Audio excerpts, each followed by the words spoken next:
Hi guys. This morning you find me at a venue that I've never fished at before, but it's relatively local to me. We're up on the Humber Wall. It's on the south side of the River Humber.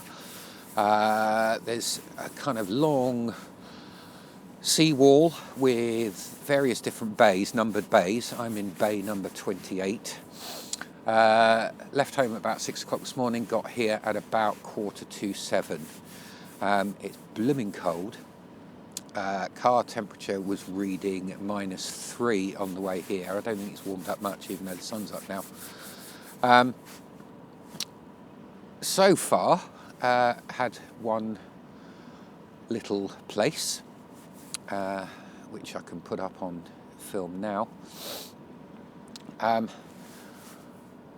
Haven't had a nibble since then.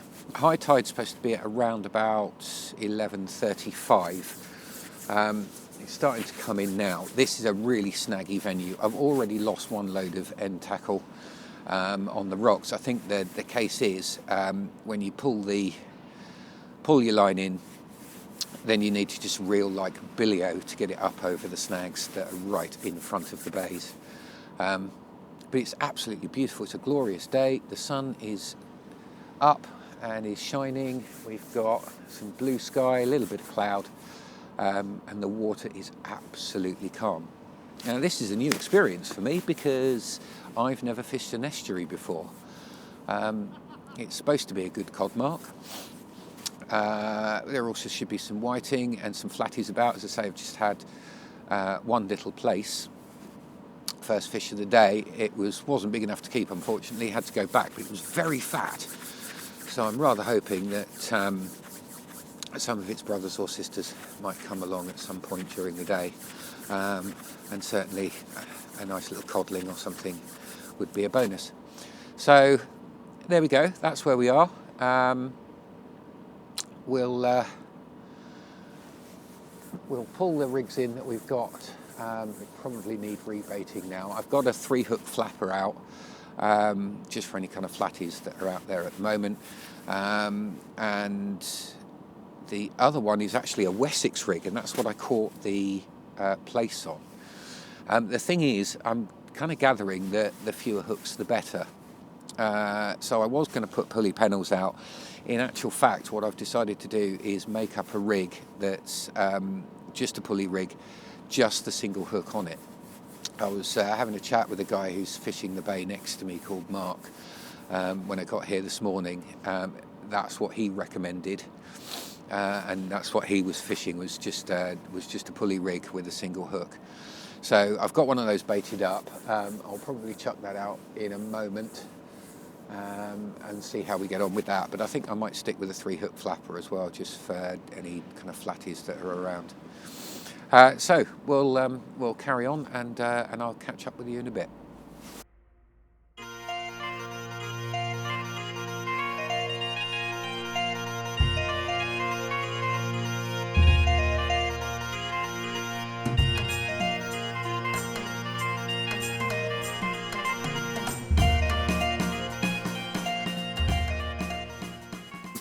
Just thought I'd have a look at the bait that I'm going to be using today, or that I am using.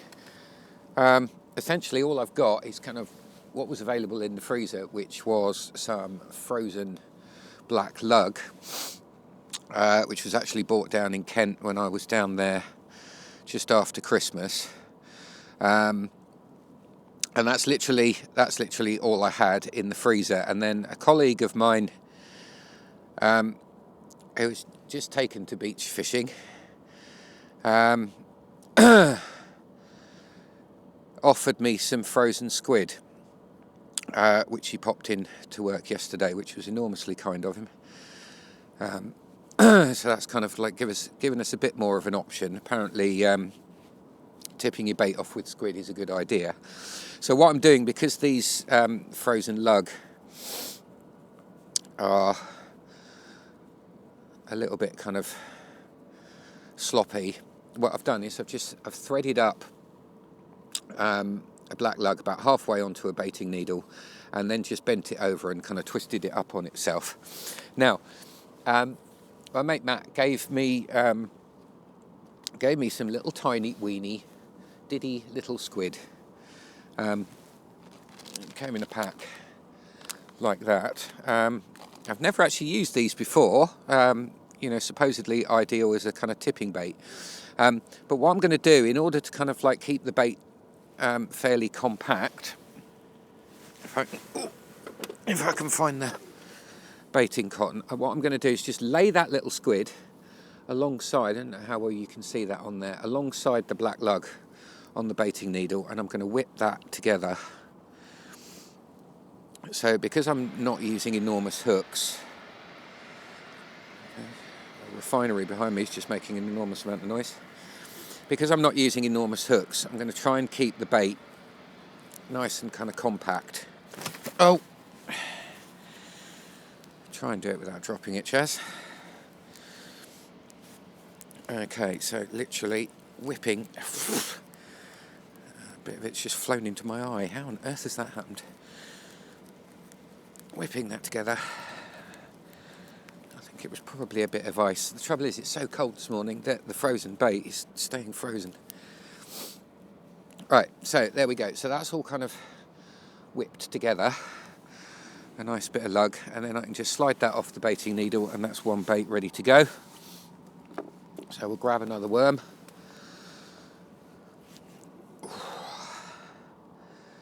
Golly gosh, it's cold. Slide that onto the baiting needle about halfway. Fold that over. Twist it around. Turns it's like licorice, this frozen lug. Still a jolly good bait. How well it'll do at this venue, I've no idea, but it's all I had, so it's what I have to go with. So there we go. So we've just laid another one of these little tiny squidlings alongside that. Oh, hands are so cold, I can't feel what I'm doing with the bait elastic.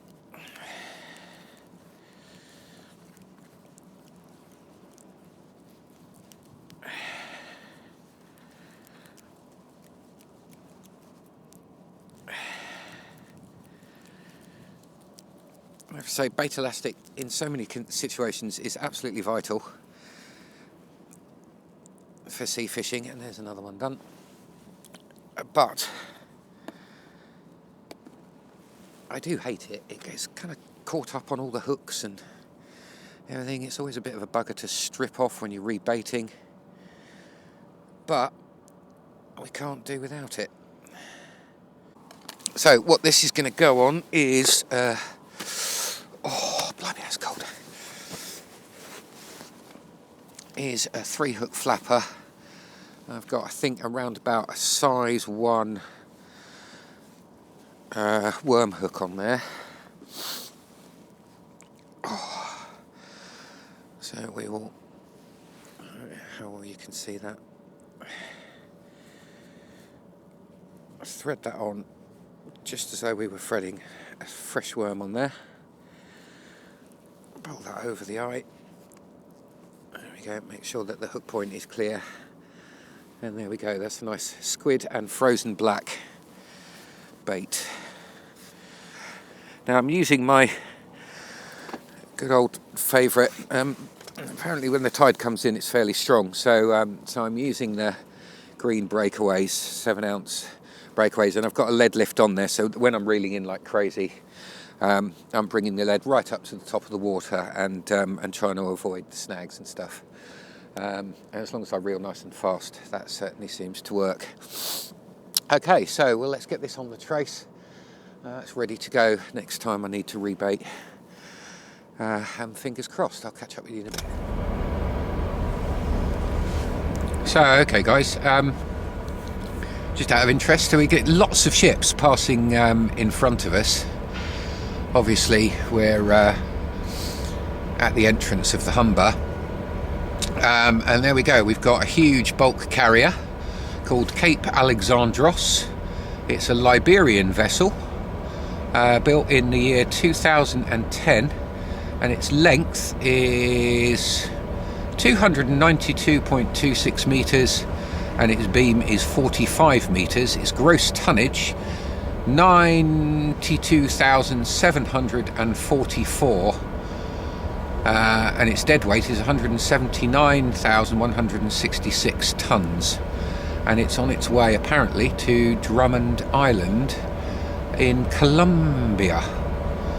And there you go, and it's expected to get there on the 2nd of Feb 2016 at 0400 UTC. It's just left the port of Immingham. Now, you might wonder how I know all of that, but I have a rather nifty app on my phone called Marine Traffic. So all I need to do is have a look at the vessel, tap on it, and it gives me all the information. So it's actually quite a nice little app to have if you're into beach fishing and you're fishing in locations like this. If you're curious about what the ships are that are going past you, yeah, this app you can download called Marine Traffic, and it gives you all the information, which just adds a little bit of interest to the view that you're watching. Anyway, back to the fishing.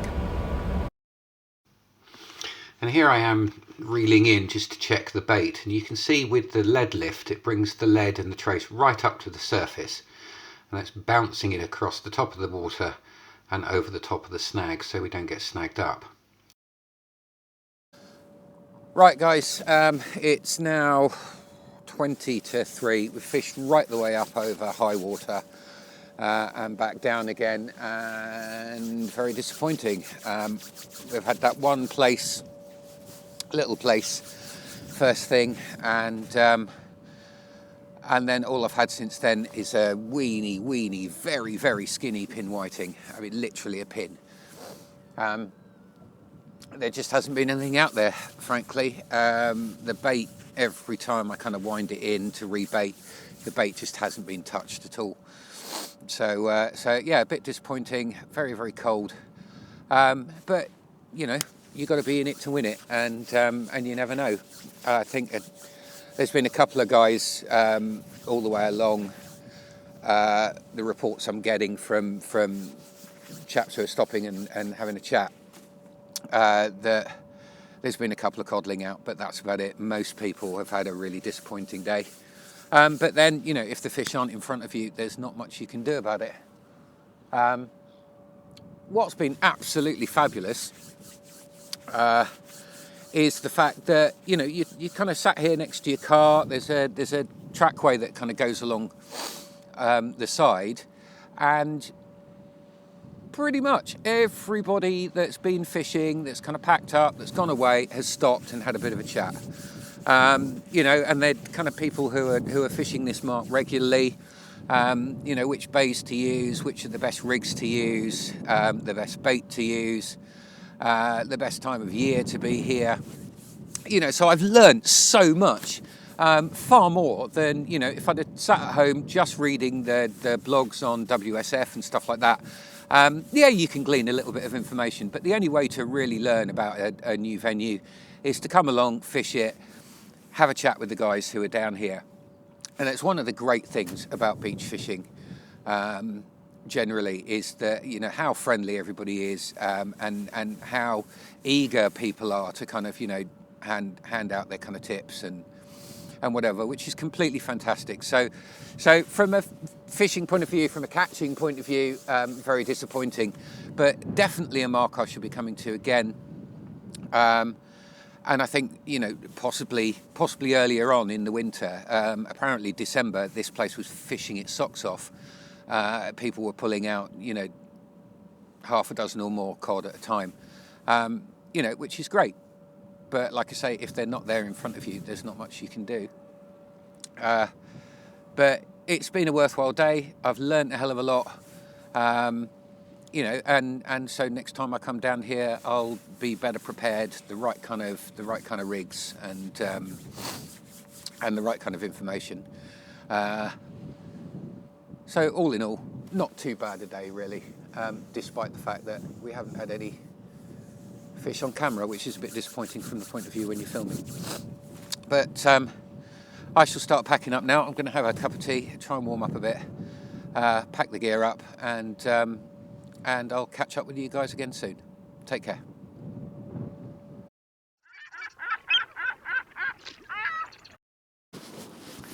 Okay guys, welcome to the second part of Humber Wall fishing. It's January, we're a week later.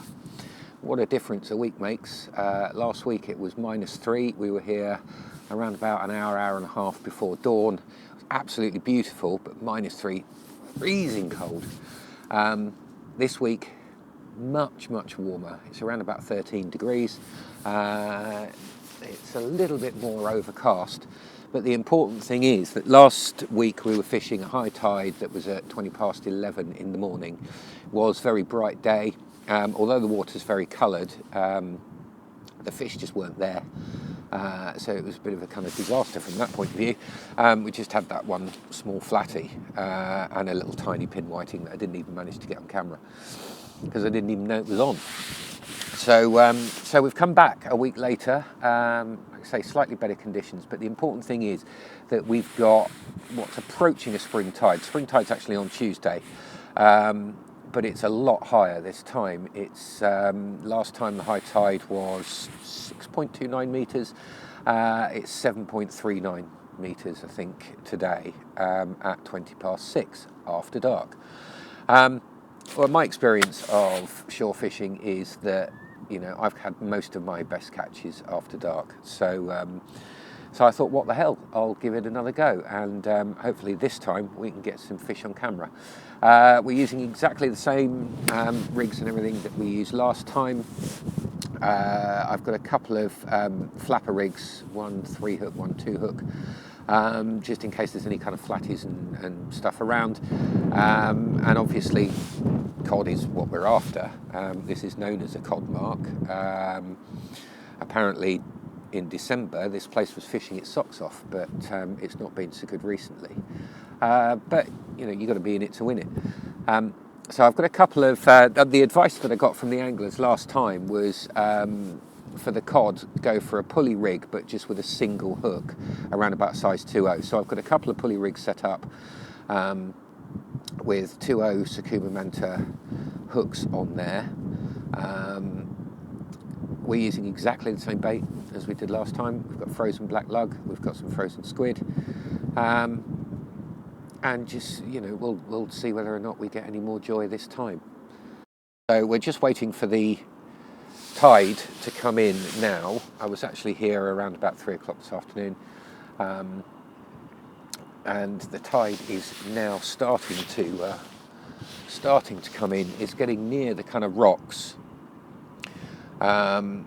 which gives us the ability to kind of pull the rig when we're coming in. I'm using lead lifts again, like I did last time. So that brings the lead right up to the surface of the water, and then literally as soon as you get near the rocks, you just kind of give the rod a hoik and try and make sure that you get over the kind of snags and stuff. If it does get snagged down on the rocks immediately below me, I can always kind of clamber over the wall and retrieve the gear. So that's not the end of the world. But fingers crossed, with a higher tide and lower light levels and then ultimately darkness, we might have a bit of joy. So I'll catch up with you in a bit, and hopefully we'll get some fish on camera. Cheers.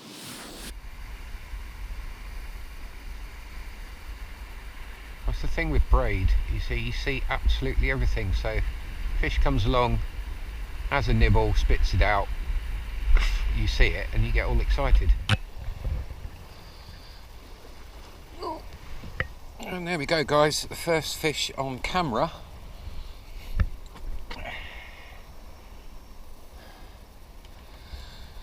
And we've got the light blinking away. Let's just whoop. 1, 3, and there we are. It's the target species. Would you blimmin' believe it? We have a dinky little codling. Absolutely beautiful. Let's put the... Ooh. Look at that. Isn't that a beautiful little fish? too small to keep, but we have the target species on camera. There we go, we have a codling. Wonderful. Let's get this little chap back, and hopefully that's a sign of things to come, and that's come on the 3-hook flapper rig. So, oh, there we go. Let's just see. Whoa, whoa, whoa, whoa, whoa. Stay still, little beastie. There we go. Absolutely beautiful. Okay, chappy, you can go back. Let's hopefully get some of your bigger relatives. Hi guys, thought I'd better check in with you. Apologies for the rather green night shot on the camera. A set of LED lights for the Handycam is on the shopping list at some point. But until then, we'll have to make do with this. It's now just coming up to, it's 5 to 6. So we're still about half an hour away from high tide. We've had that little codling on camera, which is brilliant. So, you know, we got the target species, which is a bonus. It would be nice to have 1 or 2 bigger ones, you know, but we've got a little while yet. We're going to be fishing up over high tide and probably about 2 hours, 2.5 hours down. So we've probably got about another 3 hours of fishing left to go. I just sat down and had a sandwich and poured myself a cup of tea. Sorry, I keep looking up at the rods. And the left hand one started kind of twitching again. Which I thought, oh, here we go, sod's law. As soon as I pour a cup of tea, stuff will start happening. But it then went very quiet. So, you know, perhaps it was just something very small that was playing about with the bait. I've tried kind of varying the distances a little bit, going kind of wanging it out as far as I can, which is not that far, to be honest. I'm not a big caster, about 100, 120 yards. And I've tried dropping them in really close. But it doesn't seem to be making an awful lot of difference at the moment. But you know, all we can do is keep trying and see what happens. I've had one little codling out, less than a pound, but I've still got about 3 hours fishing to go, so fingers crossed. Do you have any joy? Got One? one. What, cod? Yeah. Yeah? Decent? No, it weighs about £2.12. Yeah. It's flickering between 2.12 and 2.15. Oh well, that's still an edible fish, isn't it? Oh yeah. Oh mate's took it. Yeah, well I'd be quite happy if I had one of those. Like I say, I only had the dinky one. Beautiful little fish, those in perfect condition. But yeah, we'll see what happens. I just keep kind of varying the distances, but you know, you get the odd little nick. You know, I just kind of pour a cup of tea, and the rod started kind of like banging a little bit, and then it went quiet again. So, oh well, we'll keep persevering, see what happens. I never even had that. I had one bite, and that was it. That was the only one. Yeah. Yeah. And that was. So, well, I bring both rods, put 2 rods up, 2 reels on. I fed the line through one, baited the rig up, cast it out. Yeah. Threaded the line through the one, just had to bait a rig up, and the rod went. Yeah. That was it. So I was out for about 3-4 minutes. Yeah. And I wound got it. Yeah. Oh, we're up for a killer now. Yeah, I know, that's the law of sod though, isn't it? I mean, I was up here last Sunday for the first time ever. I'd not fished here before, and I had one little flatty out, and that was it.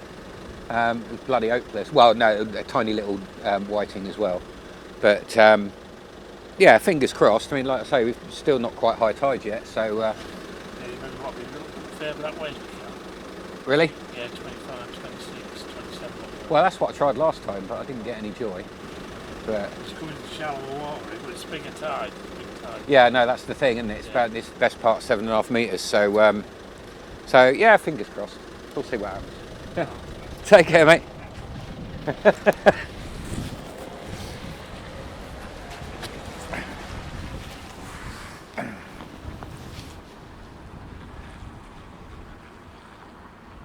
Okay.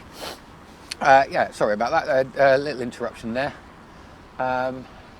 I said this place is absolutely amazing because you've got the kind of, you know, the trackway that's right behind you, and you've got the bays that you're fishing in. When people are leaving, they'll almost always they'll pull in and ask how you're getting on and have a bit of a chat and whatever, which is fantastic because it means you get to learn about fishing a new venue, you know, what rigs they're using. I mean, he's just said ideally I need to be a couple of further bays up, but yeah, that's where I was last time. It's a nice high tide, so although the water's a little bit shallower on this bay, because we've got a nice high tide, it shouldn't make too much of a difference.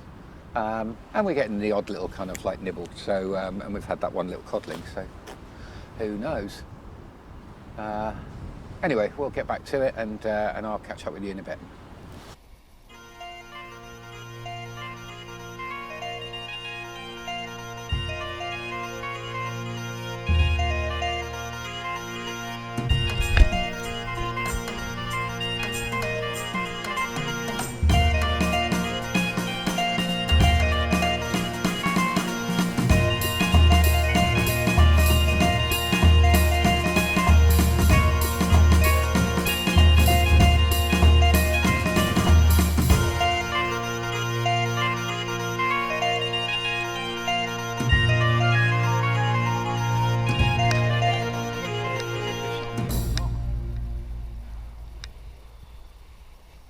Something on there?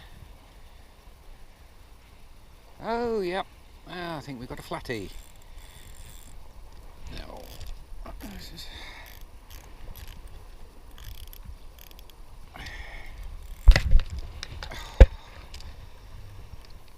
And there we go, we certainly have.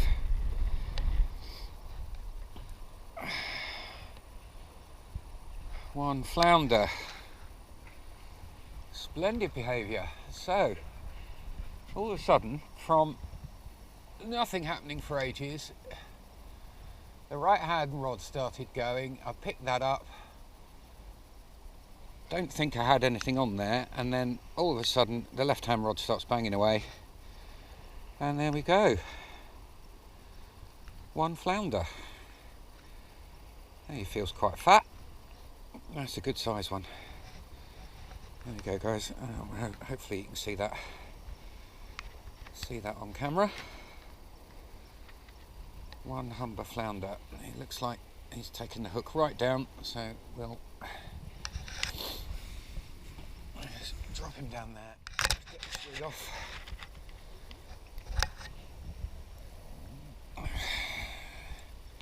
Stick you over there, mate. And we'll get another rig on. Get it cast out, and then I can sort out this fish. So, having tried to get the hook out with the disgorger with no success, I thought I'd have a go at taking the hook out via the gills and then threading it back through, as per Billy at Fisho's Shore Angling Videos. So cheers Billy, another Billy, that's 3 Billies in one video, for that tip. That worked extremely well. There we go. So we'll just put him in the bucket and see if he perks up and if he's quite big enough to keep.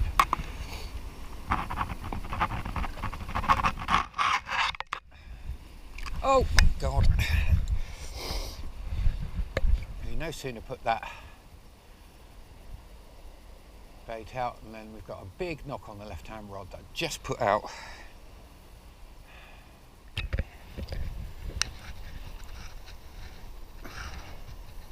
Oh.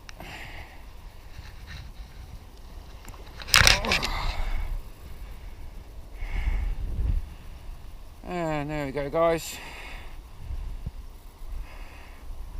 Another fish on camera, and that's a decent sized whiting.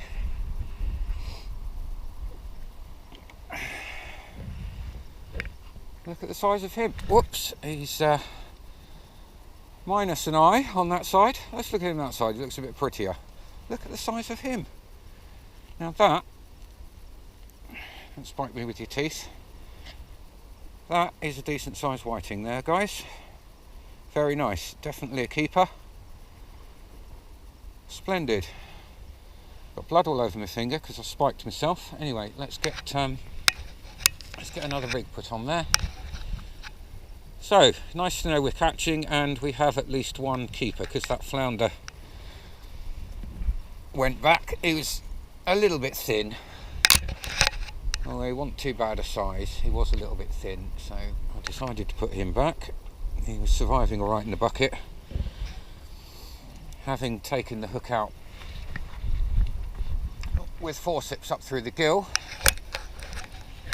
as per Fisho.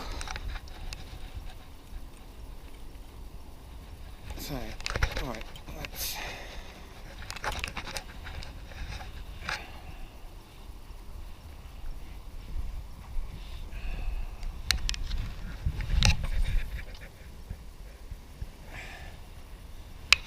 knock that out. We don't want to go too far. Apparently the guy next door has just had a 6-pounder. What's your name? Billy. Billy. Yeah. So it's another Billy. Billy's just stopped in his car. She's just told me that the guy next door has had a 6-pounder out. And there you go. That's it, guys. That's what we come down to the wall for. So fingers crossed. Got another couple of hours of fishing, I reckon. Hopefully I'll pull one out myself. Well done, mate. Nice one. No Cheers. Right, so there we go, guys. That's the end of session number 2 at the Humber Wall.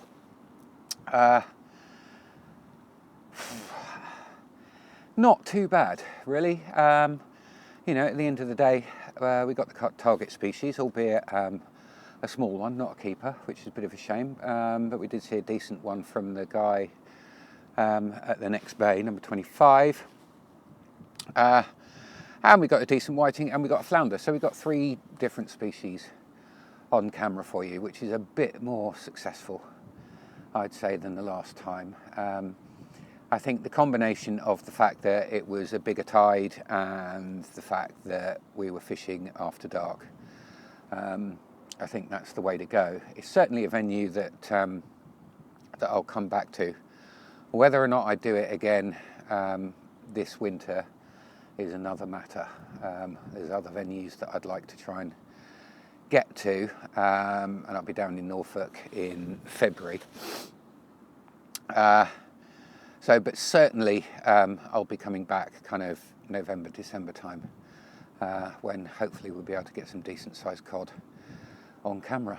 And for the dinner table, that would be really nice. So until next time, keep well, keep fishing. I'll see you soon.